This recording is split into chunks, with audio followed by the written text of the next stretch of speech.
Hello mga guys, kumusta po kayo? For today's video guys is may i-share lang po ako sa inyo na tricks or tutorial kung mahilig tayo sa mga music guys. Kung magpunta tayo sa YouTube tapos i-play natin yung mga music na gusto natin is mawawala siya guys. Kung pumunta tayo sa YouTube app guys, kung mag-play tayo ng mga music doon, mawawala siya guys kung i-off natin yung screen ng phone natin. Tapos kung magpunta din tayo sa Facebook, mawawala din yung music background natin sa YouTube. So itong tricks na i-share ko po sa inyo guys is hindi po siya mawawala guys, yung music background na piniplay natin sa YouTube kahit gumagamit pa tayo ng mga iba't ibang application dito sa phone natin.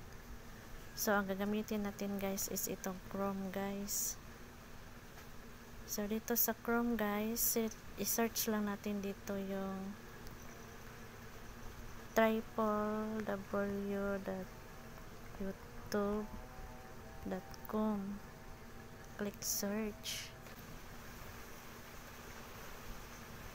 Then dapat guys, ganyan yung hitsura ng phone natin. Itong 3 dot sa right, click natin to. Then dapat naka-desktop site siya. Sa akin naka-desktop na siya guys.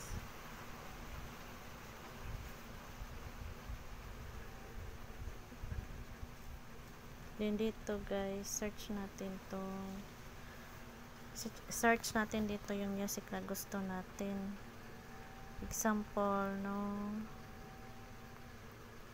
copyright music. Click natin search. So yan guys. Example ito guys. Click natin to. Ayan guys, nag-play na siya guys.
May background pa rin yung phone music natin guys. May background pa rin yung music natin sa phone guys, kahit nag-Facebook tayo guys.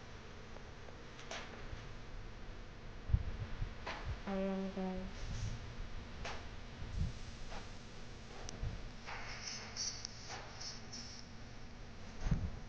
Tatla tayo dito sa Play Store guys. Ayan yun. Kasi,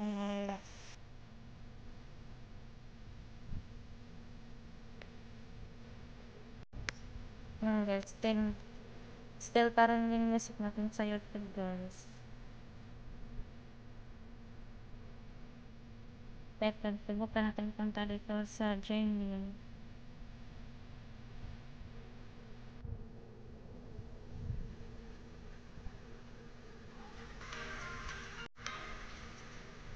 Ayan, guys.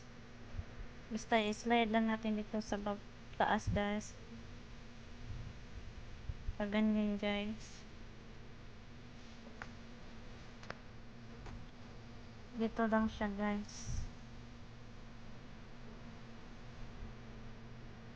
Dito lang natin i-control yung music natin sa YouTube, guys. Ayan. So that's all, guys. Thank you for watching. See you next time. Bye bye.